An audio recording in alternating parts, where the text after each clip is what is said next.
And now, Chair of the Chamber's Agriculture Committee and Vice President, Regional Manager for AgChoice Farm Credit, today's sponsor, Mr. Brad Wenzel. Nobody heard. Chris, thank you for showing that video. It's great to see as we were able to put that video together with, and that's all pictures and clips that were sent back from existing customers, and following that mantra of Farmer Strong. It's great to see that sense of Farmer Strong and that sense of pride in agriculture in our communities here throughout Pennsylvania. So I appreciate you sharing that, and AgChoice is just proud to be a continued sponsor of the Greater Susquehanna Valley Chamber of Commerce's annual ag program. Also, I wanted to thank Bright Farms for their sponsorship and then their just continued support of local agriculture, as well as the Chamber's Ag Committee. I think we can all sit back and say that 2020 has been a unique year for many of us, and that's especially true for those who've been working hard to provide food and fiber to all of us in our communities.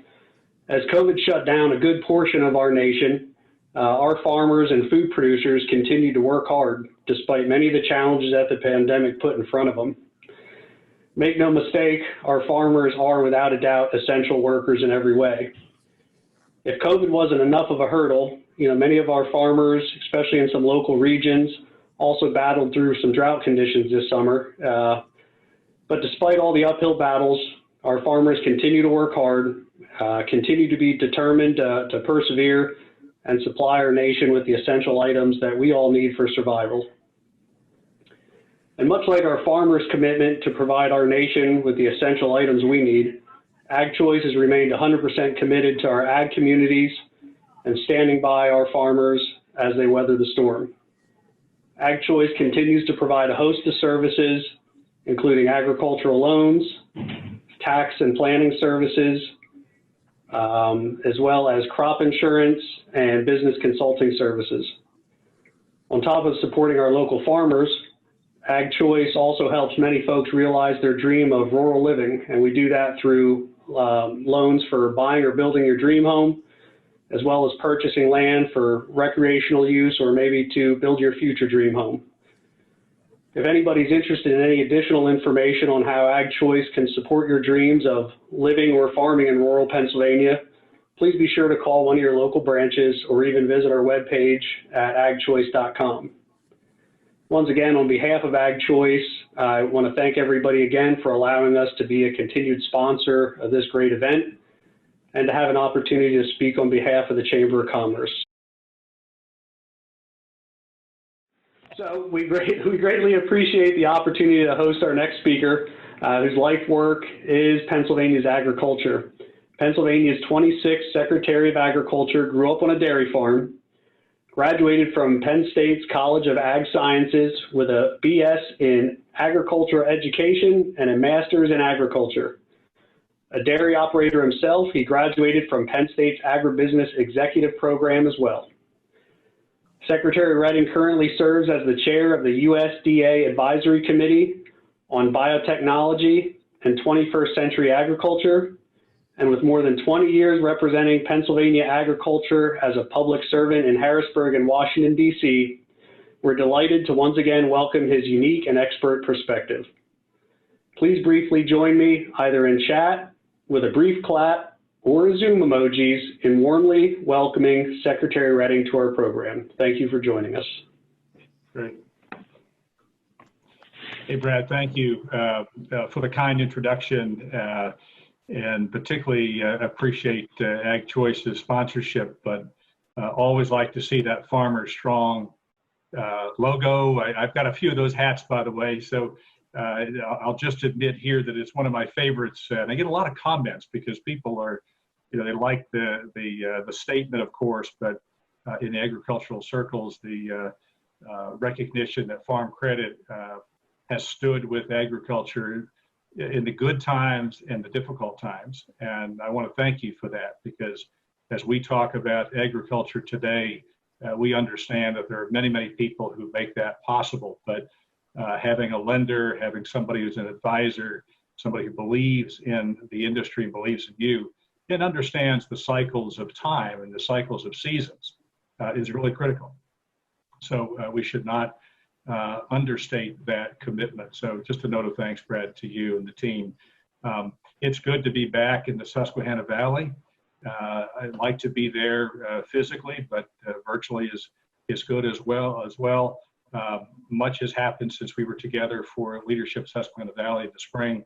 But again, just my note of thanks to the Susquehanna Valley Chamber for continued commitment to business, of course, but the business of agriculture specifically, and the work that you do. So this is nice to be with you. I'll do a couple of things today, and I understand that having been with you before, that the value of the day really is in the Q&A and getting some feedback. But I want to take a moment today just to talk about a couple of things in agriculture, sort of what we're doing in terms of industry-wide, some of the imperatives as I see them for the industry and the future of the industry here in Pennsylvania. Look at our COVID response just briefly, and then touch on a few contemporary issues that came in from the chamber that you wanted me to touch base on. But it probably goes without stating, but just to say that these have been extraordinary times, in the world, in our state, and certainly in agriculture. And Brad, as you noted at the outset, notwithstanding, I think the challenges that we've all confronted, I still believe there's opportunity here. There's opportunity in the industry, and the resiliency of that industry has sort of shown through over the last 7 months. Of all of the COVID responses that we've had to sort of do and respond to, and decisions that had to be made, one that I'm particularly proud of is the designation of life-sustaining. It is a label that those in agriculture certainly understand. That's how we sort of speak of our work. But it took on new meaning in the last 7 months. That life-sustaining definition, the designation, became really, really important in that March, April timeline when so many decisions were being made about how do we keep this state functioning, keep business functioning, at the same time deal with the issues of public safety. But would also quickly say that the only way that we sort of confront these extraordinary times is together. And that means listening, it means learning, it means leading and leading our discussions. And as all of us, I think, can appreciate, the civility that has eluded so many of our conversations is something that I've worked hard at the last 7 months to make sure that our conversations and engagement are just that. But over the last 7 months, we've also been reminded of agriculture's role in national security, both in our nation and the state. And we understand well that maintaining access to food is a foundation of the national security. It's also a foundation of a civil society. COVID, not to dwell on it, but just to say that it's revealed many things. Some of those are good, I think some are not. And in my group, I put sort of the awareness of food as a good thing. If there's one thing that I've heard repeatedly by so many people, is that their awareness of the food and the food system. Who had it, who doesn't, what do you need, where do you get it, what is our supply mechanism in the state and distribution network. And that's both in terms of the retail setting, but also in the charitable way. But looking at the complexities of our markets, as somebody who has spent a lifetime in agriculture, the revelation of some of our complicated marketing systems, because it sort of functions, right? It just sort of functions. You grow the product, you've got a network of contacts and individuals who understand their particular role incredibly well. But when you have to sort of look at the chain, when you look at the system, what we found out is there are a lot of people in that system that maybe weren't always appreciated or known, but also the relationships that they had within their own systems became revealed. Distribution network, certainly the number of people who are food insecure. Just to put this in perspective, as of today, we have had 13.8 million people go to our food banks, 135 million pounds of food distributed through our network in Pennsylvania. But equally, I would say, is the creativity of the community to problem solve, not just in agriculture, but across the board. And For today's purposes, I add, how fragile this farm economy is. We're doing okay, but what happens in the next couple of months will be critical with some of our trade agreements, with some of the systems and distribution networks that I've mentioned become really important.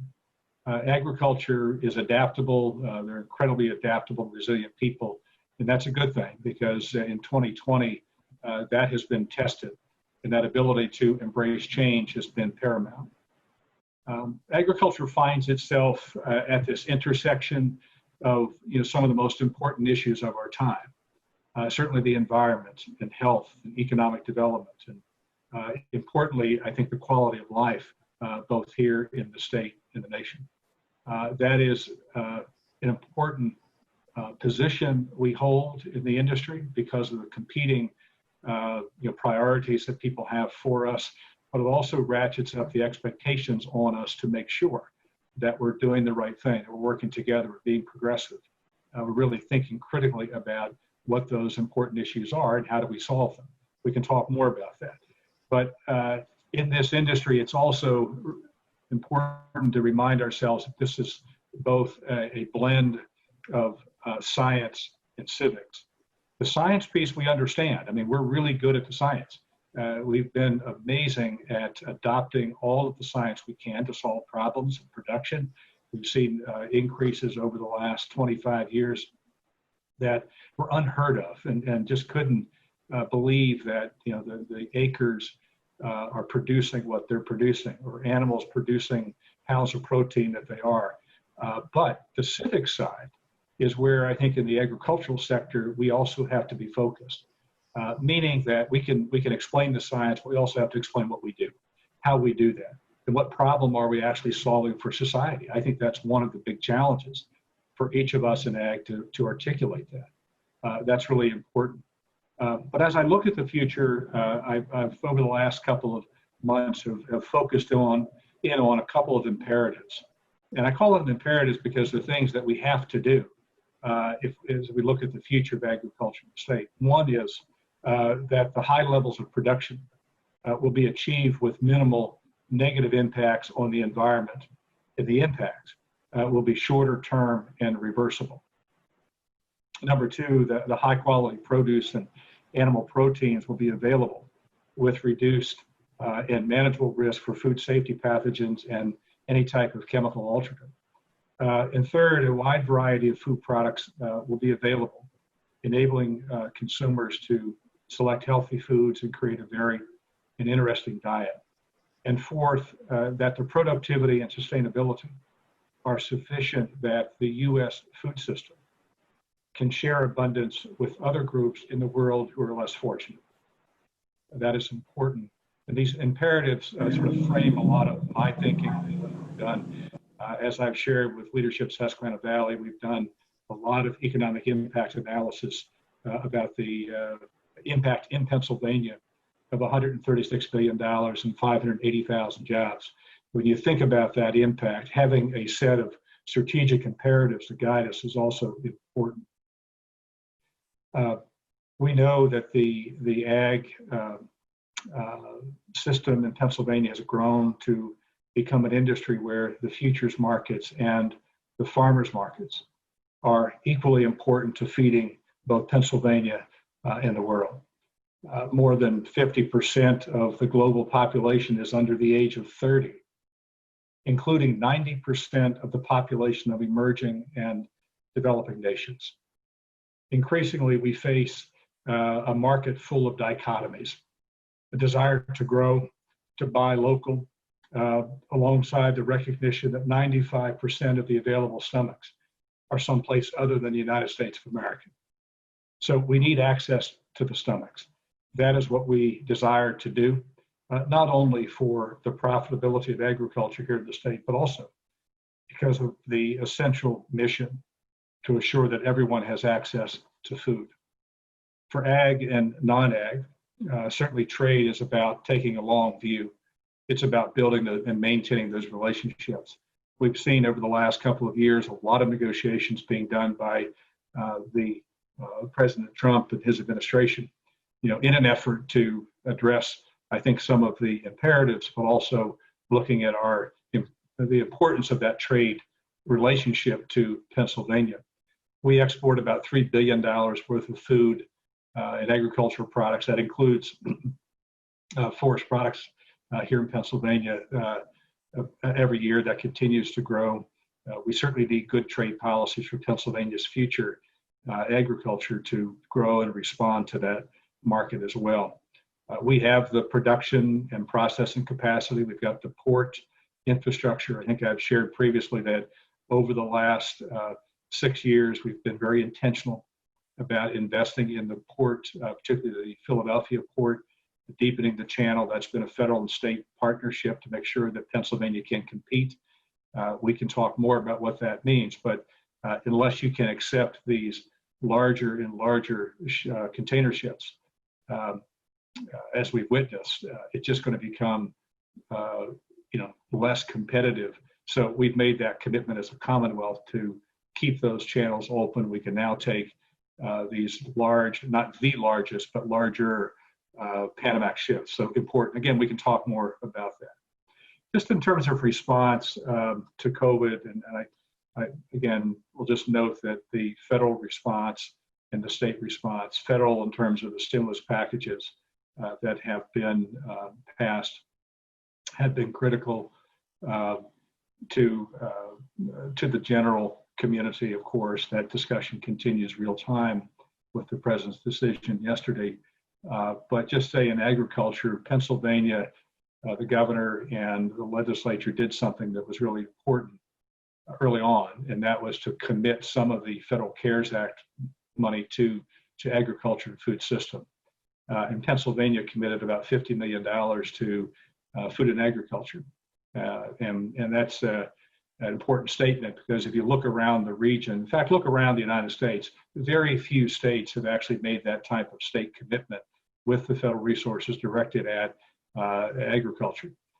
Proud of the dairy indemnity program. We had a lot of milk being dumped back in that March, April, May timeline. There's some resources available to help in that regard. The food insecurity question loomed large, as I noted. We've been responding to that creatively, I think, through an agriculture surplus system, meaning we take the products that are surplus and direct them into the food bank and building that relationship directly with the farm community. And then also just supporting our food banks and the infrastructure that's there. And then one area that I'm particularly proud of is closing some of these gaps of the identified gaps in the food system. So the Fresh Food Financing Initiative was the other part of that $50 million. And again, we can come back to these things if you'd like, but just to say that federal response, state response was important, continues to be important. I think it's an important bridge to 2021. I mentioned how fragile the farm economy remains, certainly without the coronavirus food assistance program that the USDA and Congress stood up. We would be in a much more difficult position than we are today. Pennsylvania's received about $117 million in payments to food and agriculture. So important part of the response. What we do from here, how do we manage this the next couple of months, I think is absolutely critical. Switching to just a couple of contemporary issues, you noted on the invite form, the spotted lanternfly. We continue to be plagued by that invasive pest. Arrived here in 2014. We've seen the impacts in what it started out as 8 county to 9 counties to 13 to now 26 counties across Pennsylvania, and we're still in search of a control method. I will say that again, the science will solve this problem. We have 16 different projects that are underway with Penn State University as our partner, U.S. Department of Agriculture, and both working domestically and internationally to try to find a solution to this pest. There is some good news here. We have a pilot program with a broad-based aerial application to control that's being tested by Penn State and USDA and the Department of Ag.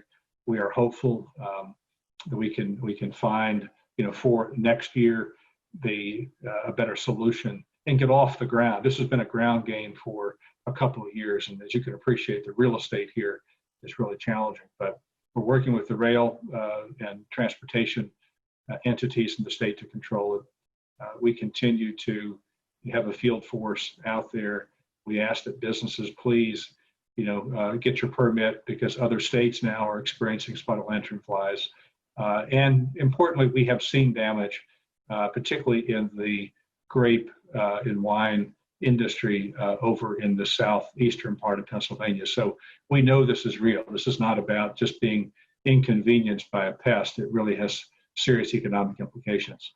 And again, we can talk more about that. The other point we just say on hemp, we are in year 4 of our hemp program. We've moved from a few permits, 16 at the time, to now 588 permits in the state, about 3,000 acres. Pennsylvania is no stranger to industrial hemp. If you read the history, this is a new old crop with a lot of potential. And we've got some farmers and processors and others in the state who are doing a phenomenal job of rediscovering this crop and sort of finding new markets. That becomes the key right now. And final point, just on the animal health side, I think if we learned anything over the last 7 months, it's that disease travels quickly. Its effects are widespread. In minimizing that risk, it's paramount. And anybody in animal agriculture understands that we have had some difficult challenges with diseases and viruses over the last number of years.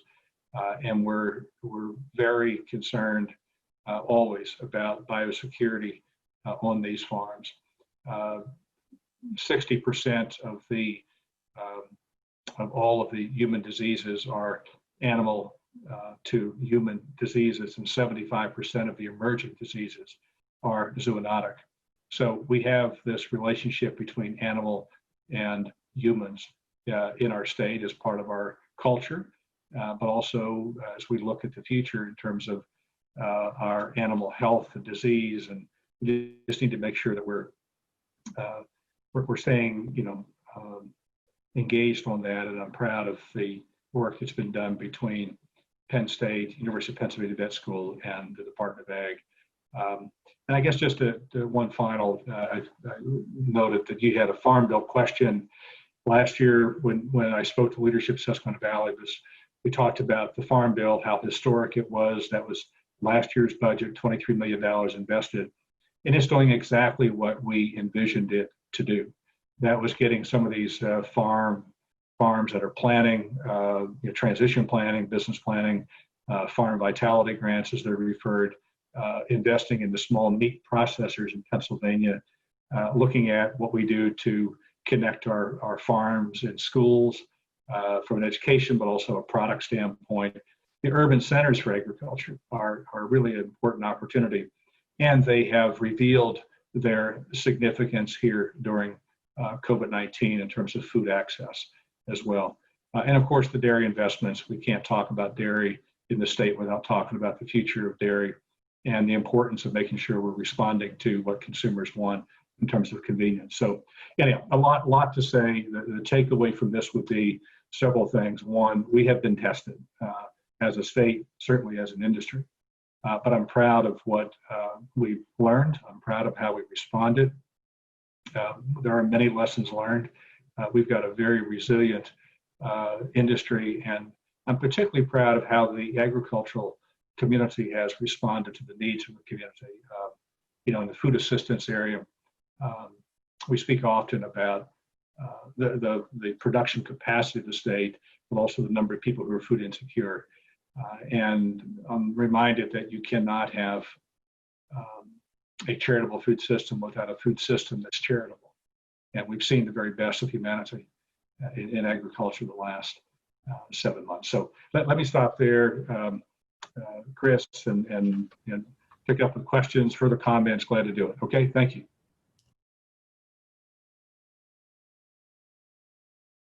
Thank you, Secretary Redding. So I'll open the floor to questions.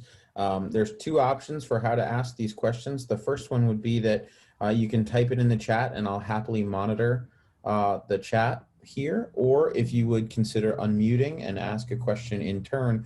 Please note I did mute everyone while Secretary Redding was speaking, so everyone is currently muted except for myself and the Secretary. If you would unmute to ask a question.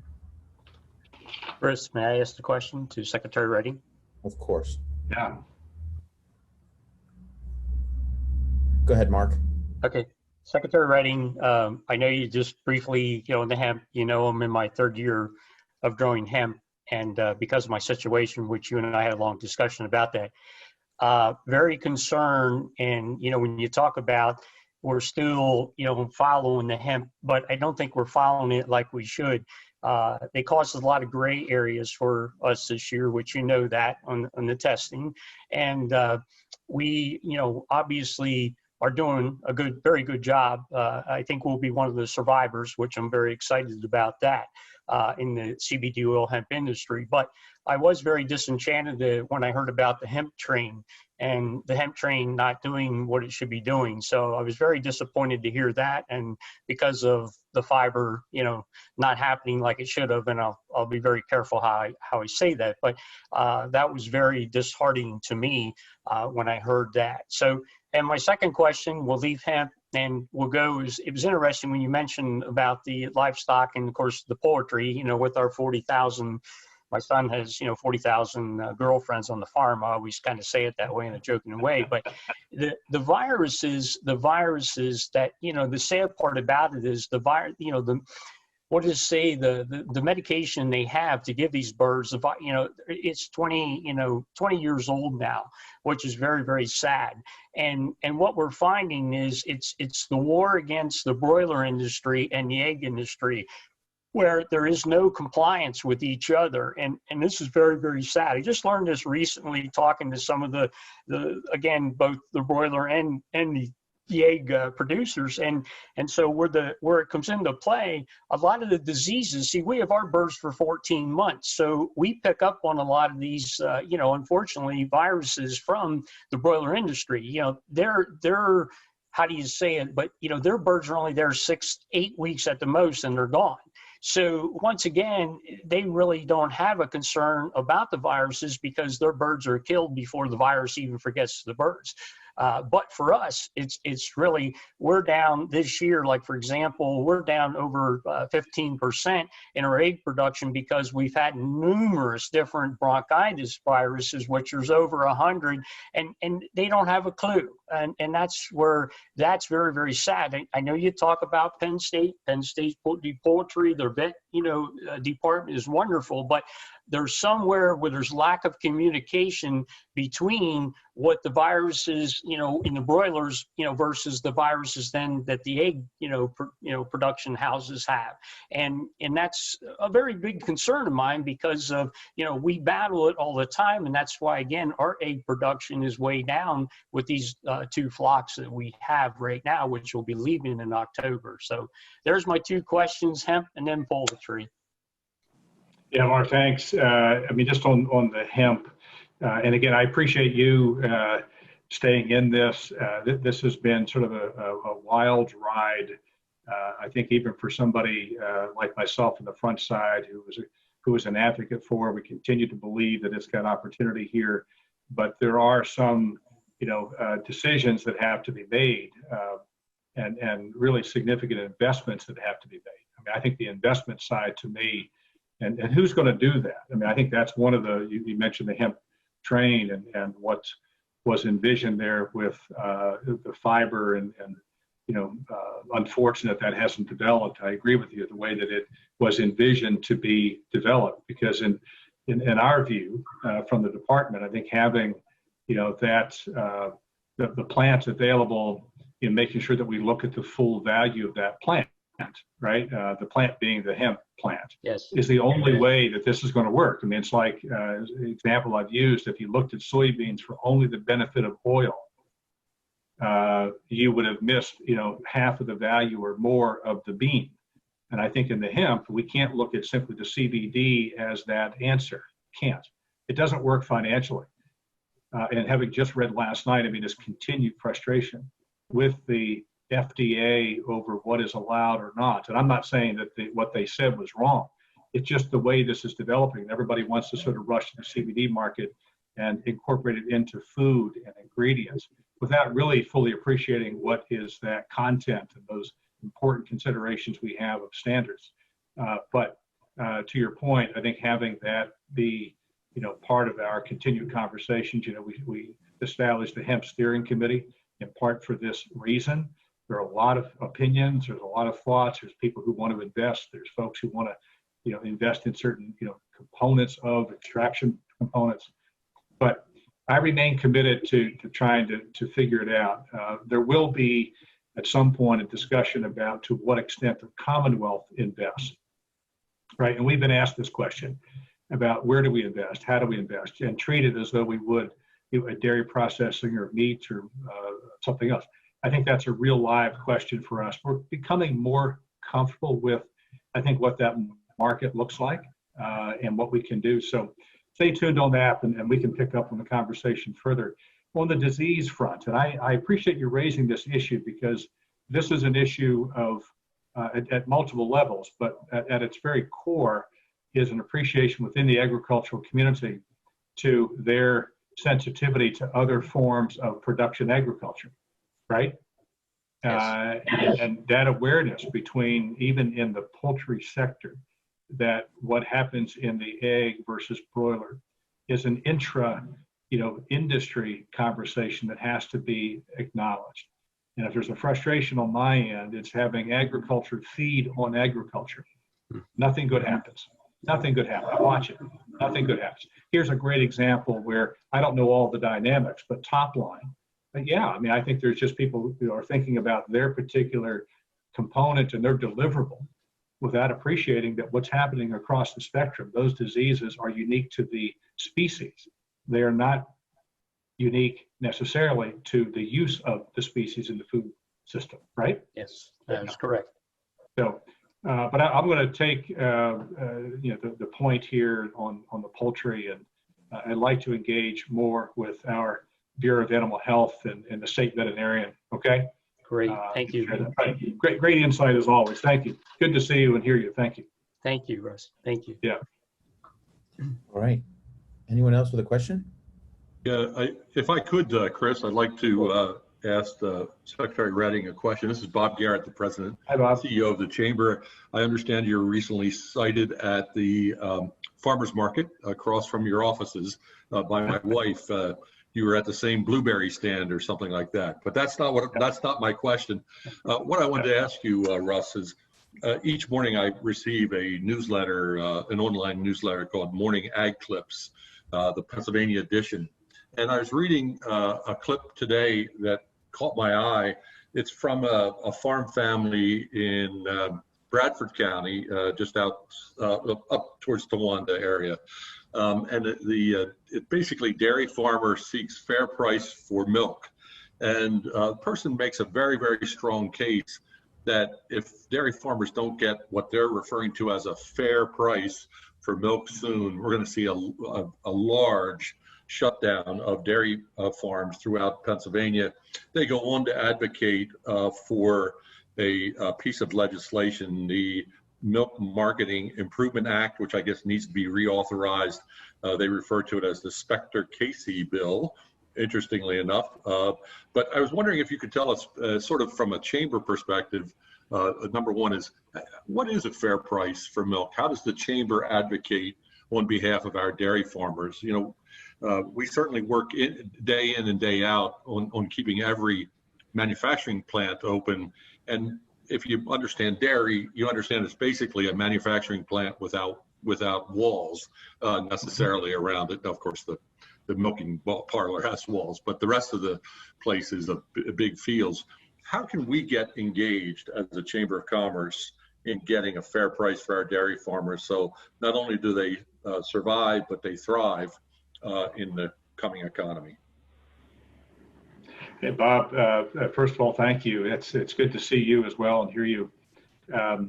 Yeah, this is a great question, because I think part of the challenge of the last 7 months has been, just with all of the supplemental payments under the coronavirus food assistance program, as important as they have been, what is concerning is what is the actual value of that product, right? It's been supplemented, the price has been supplemented by, federal support. And I'm not, against that at all, but I think it's created this challenge of understanding what the actual value of the product is. In the market, it was dropping significantly, and through the federal support has come back. But putting that aside, I think just to the point of the chamber's role is a couple of things. One, I would love to see, and I put you, this chamber, in a really select group of chambers across Pennsylvania, because you've got an ag committee, you're focused on it, you engage in it, you're sincere about really looking at all the dimensions. So using the voice of the chamber to help advocate for both federal and state policies on agriculture in general would be appreciated. And I know the dairy industry would value that. And quite frankly, I think the consumers would value that. In terms of the getting to what is a fair price, for Pennsylvania, our challenge is getting a price that reflects sort of our cost of production and the inherent land value cost, and that in comparison to, say, other parts of the country like California or Idaho, New Mexico, and some of the emerging states in dairy. But we've got to get somewhere in that $18 per 100 range, I think, for most of the producers to feel like they are, they're doing okay. And it can't stay at 15 and 16, and we've seen some incredibly low prices. Part of the answer to this is what happens on the federal side, as you note, is that we have from our perspective, some inherent disadvantages because of what's called a federal milk marketing order system. The whole country is covered by a federal milk marketing order that's under the U.S. Department of Agriculture. And what's happened in the last number of years is there's been a shift from fluid milk consumption to other value-added products like cheese and ice creams and butter.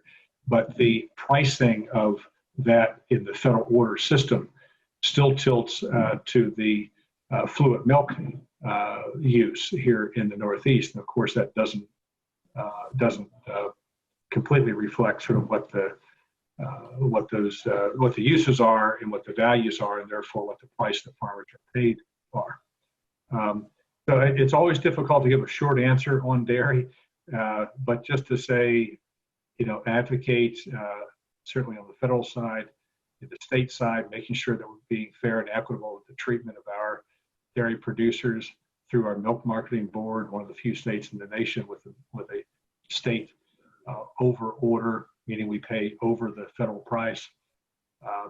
But it's about being competitive too, and I don't want to miss those pieces that add up to significant cost, regulation being one of them, cost of production because of land values, our feed costs being higher in many other parts of the country. So, but advocating for good farm policy, a good sort of regulatory structure around agriculture is also critical. Very good. Thank you. Thank you. So I have a quick question for you, Secretary Redding. I think both with Leadership Susquehanna Valley and with the Chamber's Agriculture Committee, a big part of what we're trying to do is educate perhaps the non-ag public, right? Specifically, the Chamber wants to educate our members on what we can be doing. And as I was listening to your presentation earlier, I heard a couple of things, and I heard we need access to stomachs. We need to continue to be charitable, that we need to squash the bug, that spotted lanternfly, and Bob mentioned ag advocacy. For those of us who don't make up this is a trivia answer, folks, the 52,700 farms in Pennsylvania, how can we help? Yeah, thank you. I think you just summarized my 20 minutes into about 3. So good job.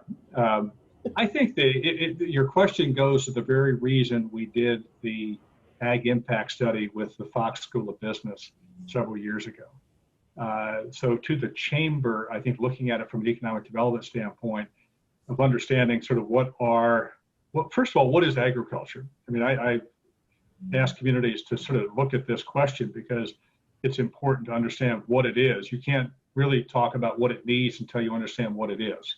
And for us in the department, that became an important conversation because if you're in the northern tier of Pennsylvania, you notice Bob's question, there's some dairy, but they have a tendency to think a lot of the forest products industry as agriculture. You go to the southeast and you talk about mushrooms. You go to the north, far northwest, and agriculture is defined by the grape industry. So our attempt was really looking at what is agriculture in the state and then quantifying the number of farms, the impact, the jobs. And I think that type of analysis for the Susquehanna Valley area would be really important. So you can translate that as to this is what it looks like. It's the pick right? It's your Bright Farms, it's the Hostedder's Dairy and Feed Mill, on and on. All of those pieces are contributors. And you have wise markets there, which I always put in that category of food and agriculture. And we did that intentionally because you can't talk about a system without a complete system. To truncate that at production, to processing or distribution seemed to be unfair. So from a chamber standpoint, I guess my point would be looking at the Fox School of Business study that we've done. You're welcome to look at that. It's online. We're doing an update to that, by the way, that's going to be released here towards the end of the year. And then 2 is breaking it down within the region to talk about what specifically it looks like. What about the land uses? What about the jobs and the economic impact? Pleased today to see, another investment in the in Bright Farms by the Pennsylvania Industrial Development Authority. Did another investment with the Penn Greenhouse and Bright Farms. I think those kind of things become important. So again, not a simple answer, but I think part of our collective challenge is that if we look at this industry only from a production standpoint at 2%, it's really difficult to engage the other 98% in what we do. If you look at the 580,000 people in the state and roughly 12% of our gross domestic product produced in agriculture, then you're in a very different conversation. But people have to see the connection for it to matter. And I think coming out of the COVID experience, we have one of those reset moments to really connect people back to food and agriculture that maybe we didn't have or struggled with pre-COVID. Thank you very much. Secretary, what can you tell us about the status of and/or plans for the 2021 Farm Show? Yeah, and it'll be a virtual farm show. We've made that decision, and for all of the painful discussions and decisions we've made, I put that at the top of the list here because it's how we mark time, right?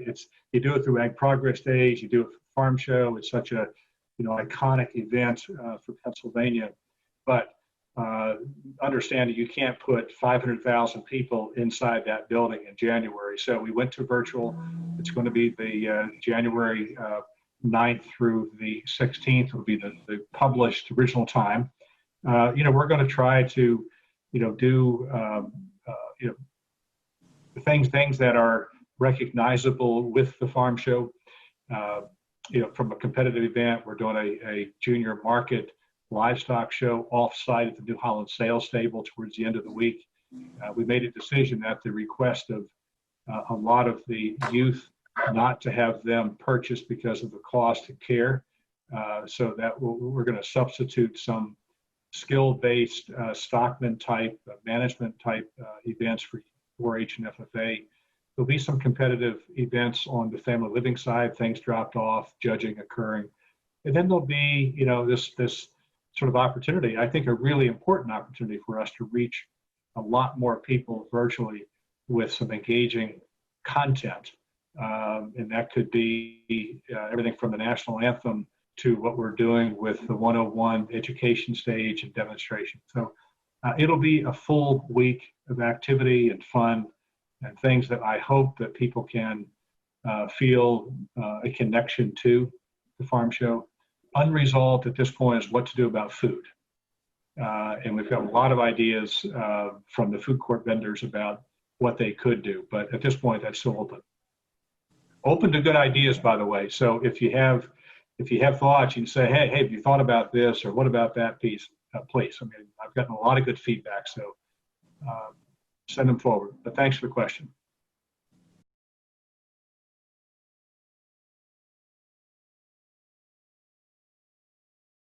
At this time, we're going to transition to our a program featuring Charlie Benner and Doug Klingler. In fact, I know that Doug Klingler is getting ready to chat with us from the Combine. So Secretary Redding, thank you so much for speaking with us and answering our questions. And I'm going to transition here to Charlie Benner. Pleasure. Thanks, everybody.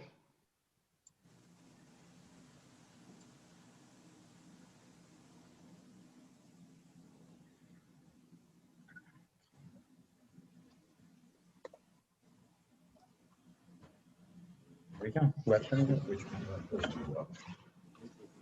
This is forward.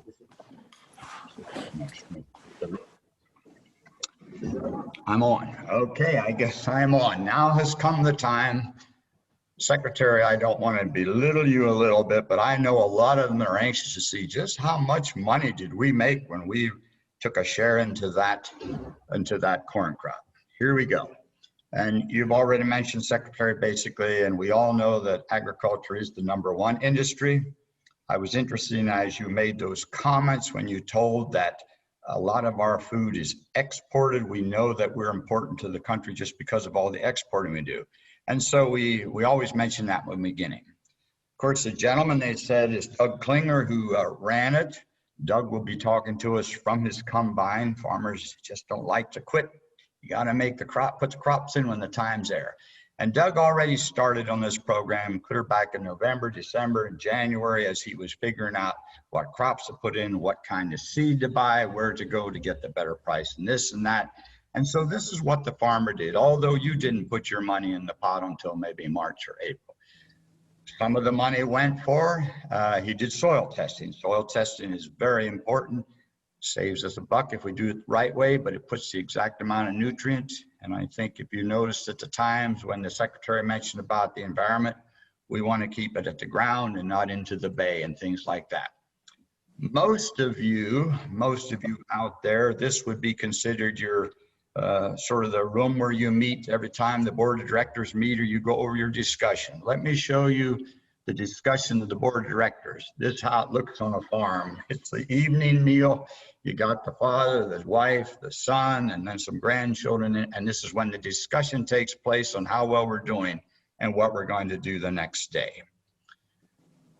30% or roughly 30% of the crops in our state here in Pennsylvania are done the traditional way. I will call it traditional, where you plow, that's one time over, then you disc and call a pack or maybe harrow. So you have 2 or 3 passes and you do that. And then plus you're going to have to take a pass when you plant the corn. So that's the 4th pass. And if there's any spraying done, it would be the 5th pass, or maybe you go organic. There would be a pass or 2 for would take place when you would have to cultivate.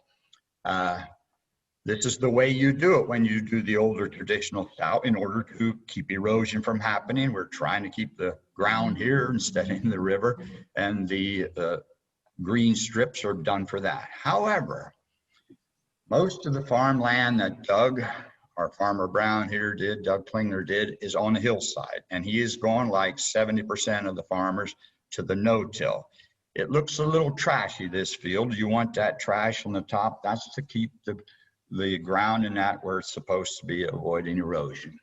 He does no-tilling, and if some of you that are in LSV have seen this slide before, this is a no-till planter. That shiny part in the front is all that's going to penetrate into the ground to cut a little spot. In the middle of that photograph is where the seed is dropped through, and in the back there's a little trash cleaner and all that. This is what it looked like when Doug planted his crop. You'll see a little slit. That is to keep everything where it's supposed to be. Very important, and as the secretary already mentioned, for the environment. This was not the kind of cab that I had when I was on the farm. We didn't have all these gauges, but the modern farmer, he does as he plants corn or soybeans or whatever crop. This year, our farmer, Doug, he did not use this kind of a system where the corn planter had the sprayer on. It would have saved him a time over the ground. But he says next year he'll be back to doing that system. Maybe we should have waited till next year to save a buck or two. We're all concerned of herbicides, that they stay in the ground, and how many do we apply. This photo was taken for the last time we did an Adopt an Acre. These 4 containers, that's how much of the live material or the active material you're going to put on an acre. To my amazement, I've been off the farm maybe a couple too many years. You see that little spoonful? That plus I believe about 2 pints is how much herbicide has been put on an acre of ground. This is the old photo. We put it in because it was comical at that time. Corn should be knee-high by the 4th of July. That year, this is how high the corn was. We took this picture on the 4th of July. He had to get his daughter up on a ladder to make it knee-high. This year, depended where you live, but it did take place on his farm. It did make the 4th of July, or knee-high by the 4th of July. We had to decide how he was going to sell the corn. Was he going to sell it as shelled corn, which is the way we were thinking he would do it, or would he sneak in a little bit and sell some of it as silage? I heard a comment made earlier on before the meeting started over this, that some farmer had to get rid of all of his corn because of corn silage. It just didn't grow well, depending where you live. It's a mean looking machine. He did not sell it this way. This is what it looks like if you sell it as corn silage. It's chopped fine. You drive by it on the highway, you see these long sausage bags, and that's where they put that corn silage in, or maybe they blow it up in a silo. And that's what it really looks like. In that case, you would have sold only the price of the shelled corn, but they would formulate it to do with that. However, ours was combine, and he shelled it. You see the combine running through the field, and Doug, I think right now, is sitting in the combine, not that one. He got a bigger one since then. But anyhow, here he's putting the corn into a truck, and some of our corn was sold actually to my daughter, her husband, on the farm. That was blown into an oxygen limited structure as high moisture corn. Some of it was sold that way. The corn is sold at a moisture content of 22 to 27% moisture. You save some cost by not having to dry it. And so some of our corn went out there to them. The other of our corn is put in these bins at Doug's for later sale. You have the bins there. You see that big tank. That's one of those expenses, and you're going to see that when you look at the budget at the end. That's one of the expenses, to dry the corn down. You can see it means heat. Heat takes energy. We did have a couple of problems with our corn, and I think you all remember those that did it. He put it out on email. We had a little bit of smut. Dirty birds got into our corn and fizzled a little bit of it. And so, boy, that doesn't look good, but there wasn't too much of that. However, we're going to get to the part that you really want to see. Do I eat well tonight at a fine dining restaurant from the money I made, or do I stay at home and eat a toasted cheese sandwich? Here we go. These were our costs. It was $25 to plant it. And I will tell you this, we are using custom rates and we're using rental rates. We did this in order to take care of depreciation costs, to take care of taxes. And yes, technically, if you were the farmer who had been in business for quite a few years, you already had your machine pretty well paid for and things like that, you would show a little more profit than us by doing it this way. But we felt this was the fairest way to do it. So it was $25 to plant the corn. The spraying would cost $12 to put it on. The fertilizer spreading was $10 for this acre. Side dressing. By side dressing, we mean after the corn starts to come up, they put a little bit of nitrogen or whatever right next to the plant, not on top of it, but next to it, to sort of give it that boost. $35 to run that combine for the acre. hauling the corn. And we debated about this, but a lot of his corn went to the farm 9 miles away and some stayed at home, $42.50. The drying cost, you remember that energy picture I showed you? That was $39 to dry down the corn. Soil testing, the first or second slide you saw, was $6. A soil test does more than 1 acre. The crop insurance, this won't make you rich if you lose a crop, but it'll help to cover the costs. So the planting and harvesting costs were $200 for this acre. Now, it costs $120 for the seed. It depends on what kind of seed you buy. Are you buying traditional seed, or you're buying non-GMO, GMO rank, whatever, what is in. The spray cost was $45 for that little cup you saw, or what was on, so you don't want to use too much. Lime and fertilizer came out to $208, and the rent, which he took the various farms he farms on and tried to make an average, was $110. So the total cost for the acres, if we put that 200 plus those on top, $683 to put out. Now comes the key. Did we make any money or did we not? He had hoped to get 180 bushels per acre. We will tell you this, Doug took the land on his own farm for this survey. He used his own farm.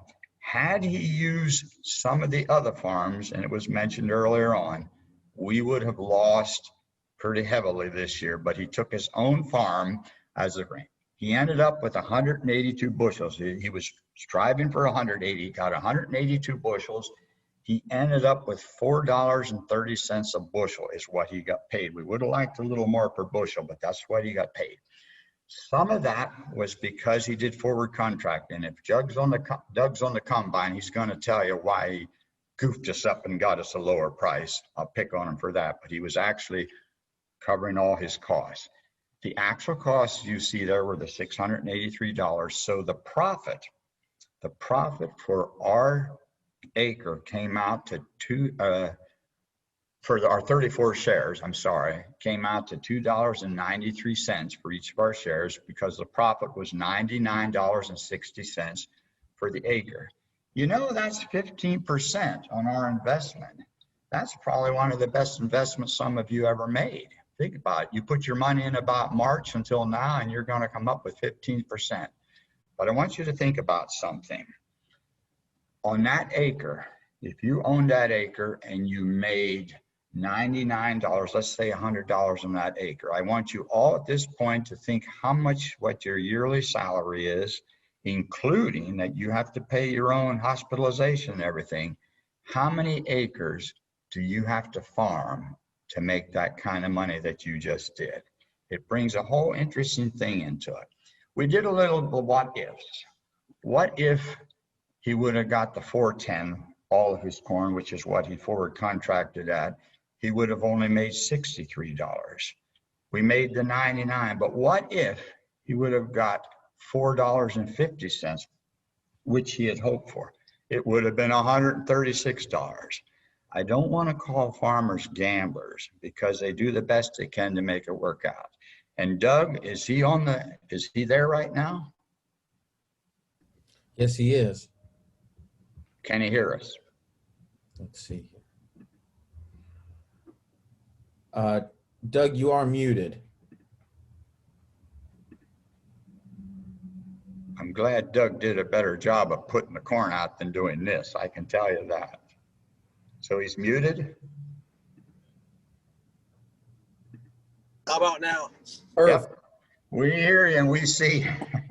Doug, we're a little bit upset with you here. You forward contracted at what, that 410, and you should have been higher. Tell us why you did that.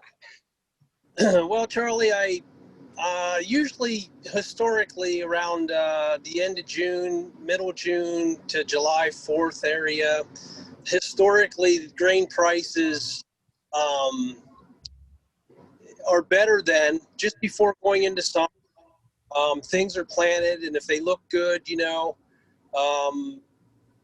the government starts to make planning progress, and maybe they already start to get an idea what yields might be, just because of the way the the crops look around the nation. And so if things go good all summer, from then on to harvest, the price seems to drop off a lot. So at that time, things were looking good. West, everything was looking well. Overseas, in Europe, things were looking well. They came out with a supply report that said that we had plenty of supply. So I'm thinking, well, at 410, we can make a little bit of money. We're not going to go broke. We're not going to make a lot, but we can at least pay the bills and have a little left over. So I decided to forward contract half the production at that. And lo and behold, we had a derecho go through Iowa that knocked down like 10 million acres of corn. And we had China start all of a sudden buying corn. It got dry in certain parts of the West. They had some droughty areas.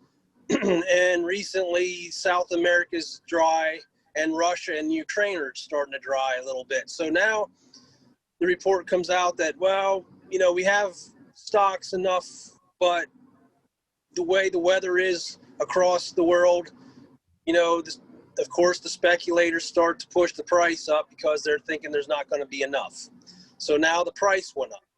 If I would have waited, we would have got a higher price, but I was just playing the odds at the time. So I guess, yeah, that's one of those things. It's just the way it is. So.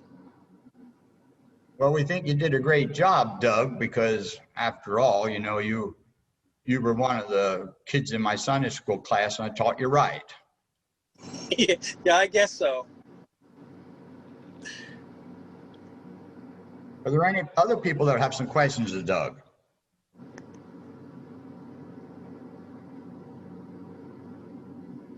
And you'll find out, we did use the custom rates. A lot of times, farmers' books look totally different from one another. It depends on how much debt load you have, that kind of thing. I know ours, we're in the middle as far as that goes. When you're younger, you have a little bit more debt load, and when you're older, when you're ready to retire, you probably don't have much at all. So, but ours, we just got done putting 3 kids through college, and that kind of thing. And it took a little bit more money for us to live as far as that goes, because like Charlie said, we pay our own insurance and that kind of thing, for health and our health needs and whatever. So, each farmer's books looks a lot different. So this is why we went with custom rates, because it'd be a little bit more fair that way. Doug, I have another. Charlie, can I ask Doug a question about, by comparison, if for most of us, 2020 has been a really strange, unusual year. In the world of farming, contrast 2020 with other years. Is it about average, below average, above average? How would you say this year has been for you from a farming perspective? As far as, I tell you that, of course, 2020 is one that will live in history for a long time, I think, because it's, oh my word, it's unreal.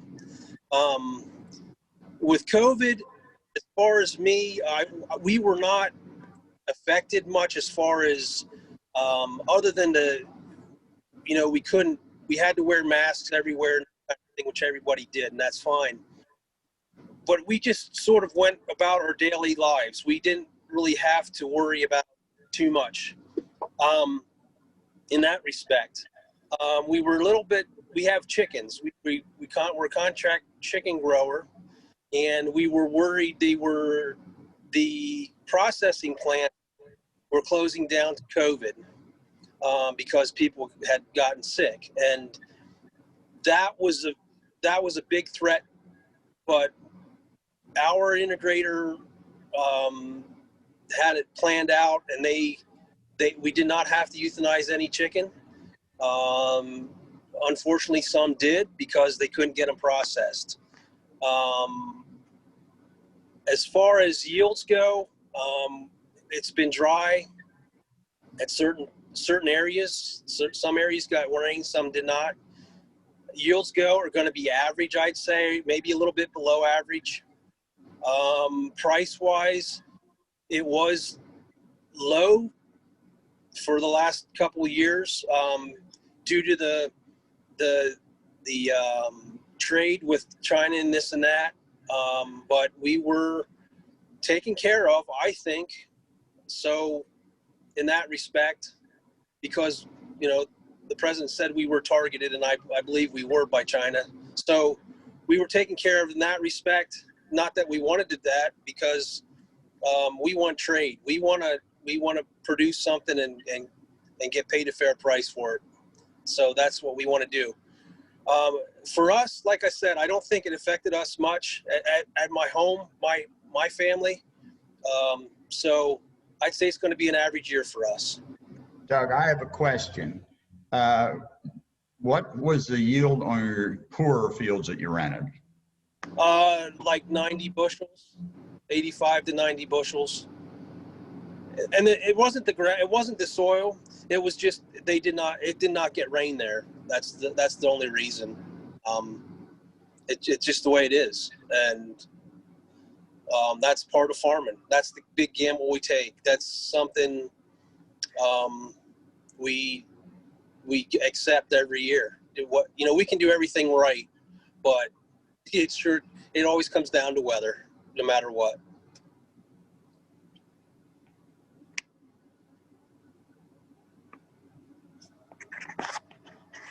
Can you Does see? anybody else have any questions? I'm going to show you the last slide here. We want to thank the Bright Farms for their sponsorship. We want to thank our shareholders, and of course the Briggs truck is outside delivering the big check you'll be getting. And we want to thank Doug especially, because it took a lot of times of bugging him and calling him and checking in with him. We want to thank him for doing that. And Chris, I guess I'll turn it over to you.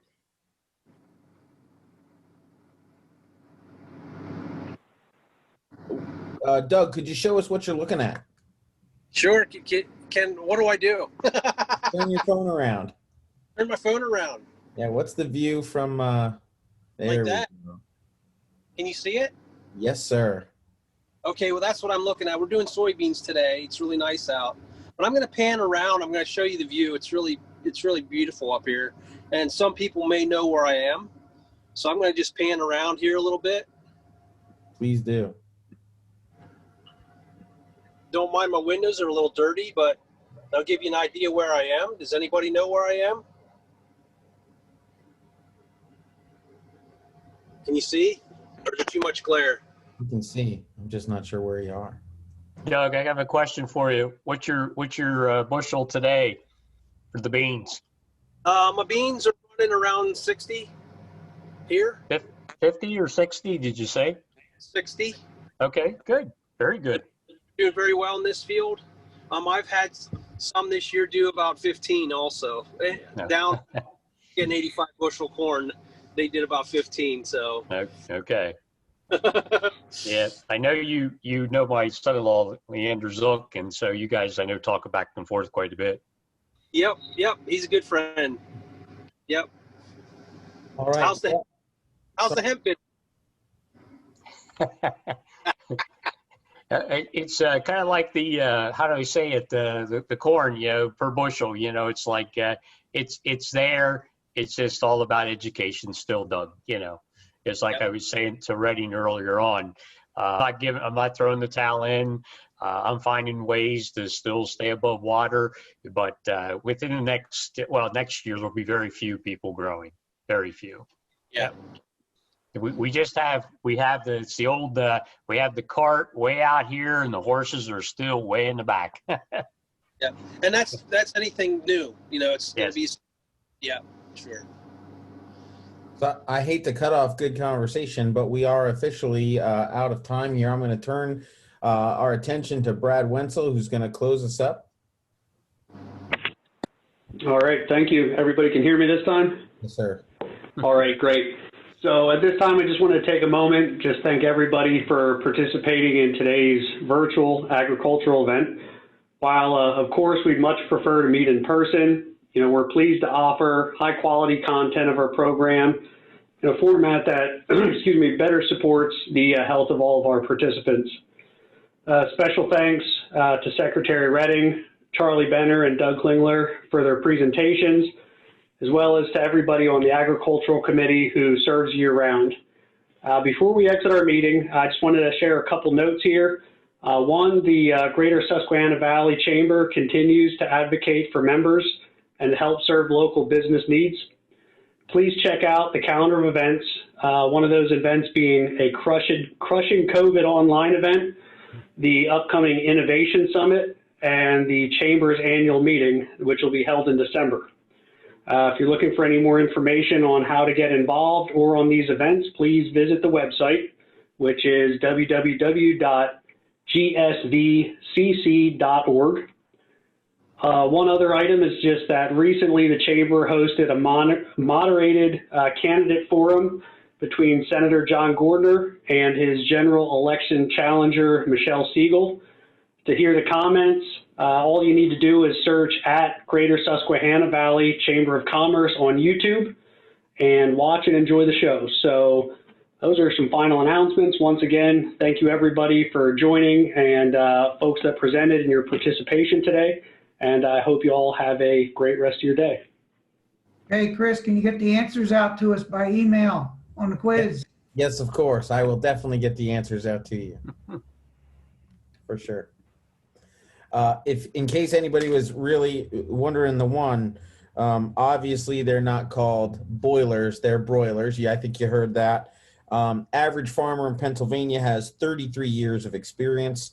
The top producing crop of Pennsylvania here, in terms of we're #1 in the country, mushrooms, not tomatoes, mushrooms.